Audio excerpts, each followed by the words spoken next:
Salut les amis de eSport TV, merci encore gars de la confiance renouvelée gars yi wax wéy leen di like wéy leen di abonné surtout wéy leen di bës cloche de notification bi gars yi ngi jot seen i commentaires mais également di jot actualité bi gars yi di participer di wax également suñu mbokk sénégalais yi ñi tëdd feebar ci hôpital wala si kër yi suñu borom yàlla na fëgg seen bopp ngeen wér ak jàmm ñi nga xam ne dund nañ àdduna suñu borom yàlla na leen xara àjjana firdawsi suñu mbokk yi sénégalais yi nekk ci kaso yi également ñeen di wax suñu borom yàlla na leen fa génne tegaat leen yoon bu leer mbokk sénégalais yi fépp fa leen mënti nekk Afrique Europe Amérique États-Unis bàyyi ñu benn gox Brésil Mali gox yëpp donc Mauritanie ñëpp gars yi di leen jaajëfal ne wax yàlla na yàlla defal leen jàmm ku ñu limul dañoo juum actualité bi tey gars yi on va parler de Aliou Cissé et sa liste bi nga xam ne suba la koy génnee donc demain la Aliou Cissé di génne listam ñuy wax ci joueurs yi nga xam ne dinañ ñëw ñoo xam ne duñ ñëw ak ñi nga xam ne aussi nekk nañ joueurs yoo xam ne pour l'instant ils ont décidé de ne pas venir avec l'équipe nationale du Sénégal par rapport ak VAR bi gars yi di jaajëfal ñëpp ñi nga xam ne toog nañ ci VAR bi tey suba c'était Giovanni Trapattoni donc nekk ancien sélectionneur de la Squadra Azzurra doon fêté 83 ans donc félicitations li na gars yi moo ñëw ci VAR bi donc 4 invitations yi jamono yi booy ñu leen di fàttali gars yi ñu doon def ay baal ay collègue drague yooyu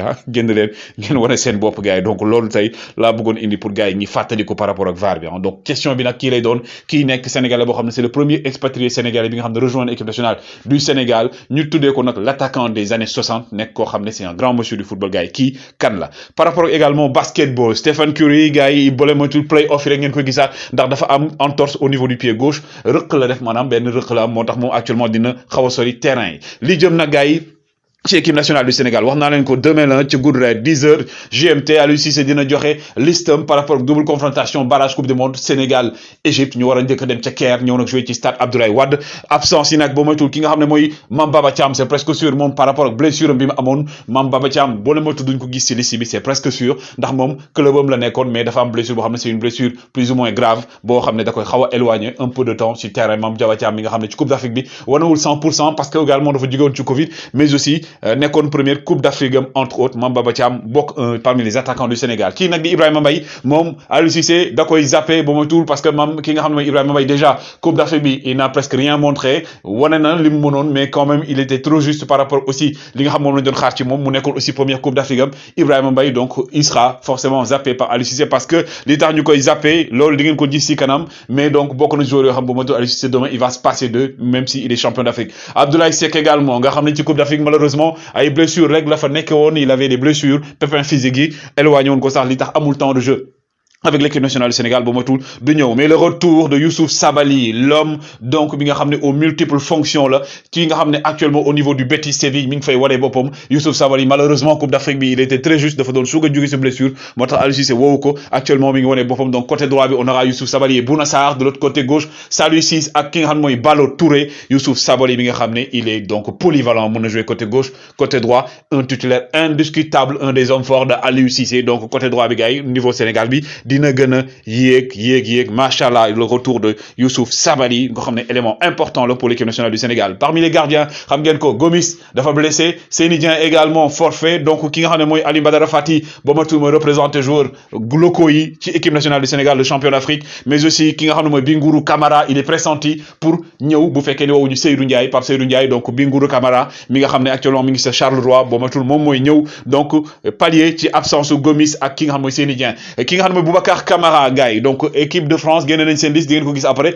Boubacar Kamara bokk ci donc Boubacar Kamara qui est sélectionnable par Aliou Cissé donc même bu fekkee ne ñaari match de barrage yi duñ ko ci gis moom en tout cas il est sélectionnable par Aliou Cissé et la porte est grandement ouverte Aliou Cissé nag mooy décider parce que moom dafa am orientation bu mu am il est normal que le sélectionneur ne ku xam ne gëm nga équipe nationale war a ñëw rek di nga ñëw pendant ce temps également kii di Malang Sarr waxoon naa leen ko lui sur le principe il est d'accord pour venir avec l'équipe nationale du Sénégal donc maintenant Aliou Cissé mooy jël décision xool ban moment la koy woo ban moment la koy soxla mais Malang Sarr donc qui est sélectionnable au niveau de l'équipe nationale du Sénégal pendant ce temps ki nga xam ne mooy Sofiane Diop moom pour l'instant il attend la France parce que tey équipe nationale espoir dañ ko sélectionné waat Sofiane Diop moom mi nga xam ne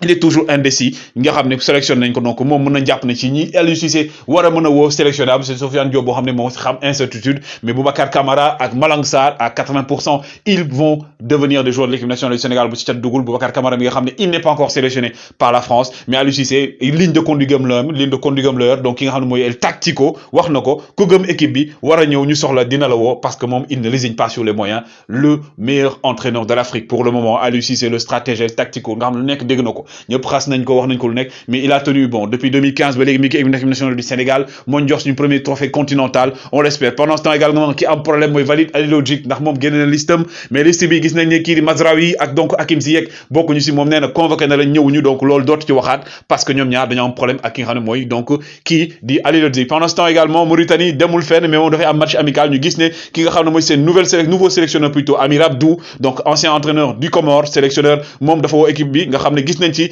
un nouveau boo xam ne ancien joueur le U17 équipe nationale du Sénégal 2011 di Babacar Niass moom nga xam ne ci Aspire lañ ko formé actuellement donc moom rejoindre na aussi sélection bi comme ni ko ñoom Pape Ibnou Ba defee entre autres pendant ce temps également la Côte d'Ivoire double confrontation amicale contre la France et l'Angleterre ñoom génn nañ seen liste également ñoom pour waajal seen match amicaux yi nga xam ne amal nañ ko diggante la France et également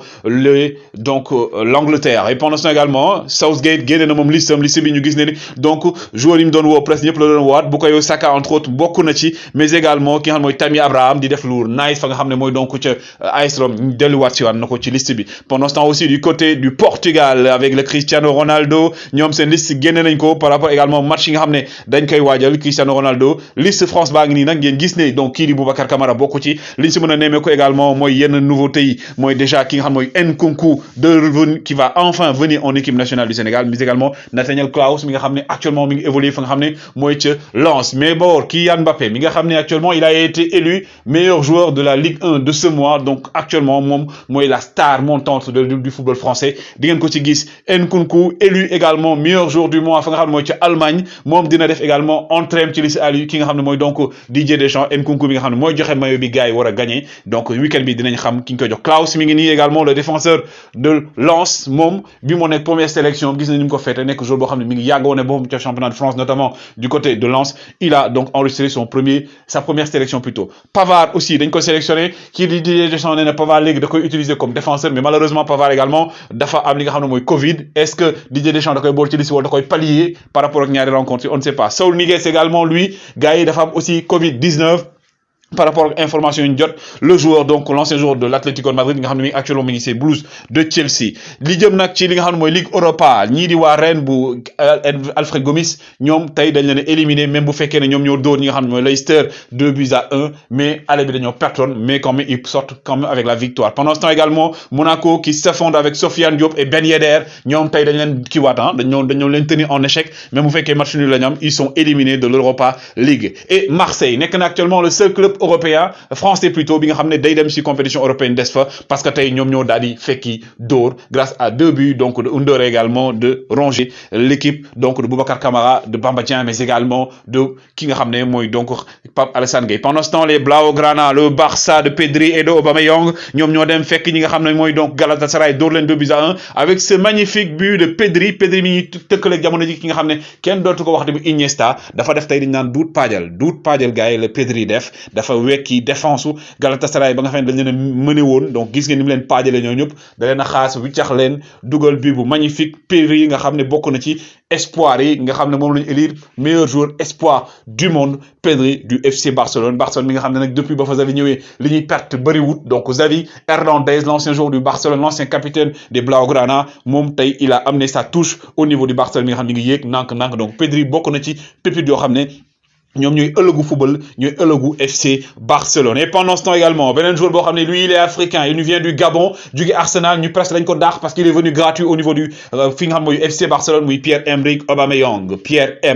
Aubameyang l'attaquant gabonais en 10 matchs il a marqué 7 buts ci mois bi en un seul mois il a marqué 7 buts Pierre-Emerick Aubameyang mais également moom waxoon na ko ne actuellement li mu bëgg mooy marqué empreinte am ci FC Barcelone mais également ci classico bi war am dimanche wane fa boppam dugal but mais actuellement il est en forme gis ngeen 7 buts en 10 matchs Pierre-Emerick Aubameyang bi tax tey ñi nga xam mooy FC Barcelone qualifié quart de finale de l'Europa League ñoom seen bëgg-bëgg leer na mooy également fexe ba jël trophée boobu noonu le FC Barcelone également la mauvaise nouvelle mooy un des jeunes espoirs du football du FC Barcelone nga xam ne il a été formé à l'Ajax d'Amsterdam ñëw Barcelone ngeen ko gis nii également donc lui malheureusement il est blessé dafa blessé tey Jorginho Dest dafa génn ci match bi incertitude autour de Jorginho Dest par rapport au match yi ñëw parce que malheureusement ñi nga xam ne Barcelone inscrit ñu woon Dani Alves ci nga xam mooy liste